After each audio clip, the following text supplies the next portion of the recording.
નમસ્કાર। 5 રાશિ એવી છે જેના માટે 2025 સર્વશ્રેષ્ઠ ફળ આપનારી છે। એ 5 રાશિ કઈ છે? જેને ગુરુ શનિ રાહુનું પરિવર્તન હોવાને કારણે નોકરી, વ્યાપાર, ધંધા, શિક્ષા, સંતાન એવं વિદેશ ગમન એવं દાંપત્ય જીવનમાં સુખ આપનારું બનશે। આ 5 રાશિ એ કઈ છે? જે પહેલી રાશિ છે એ વૃષભ રાશિ છે। વૃષભ રાશિ માટે આ વર્ષ એકદમ સરસ છે। બીજી રાશિ છે સિંહ રાશિ। સિંહ રાશિ માટે પણ આજનું વર્ષ બહુ સુંદર છે। પછી કન્યા રાશિ।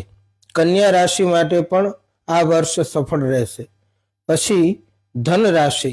ધન રાશિ પણ આ વર્ષમાં એનું ઉત્થાન થશે। પછી કુંભ રાશિ। આ 5 રાશિ માટે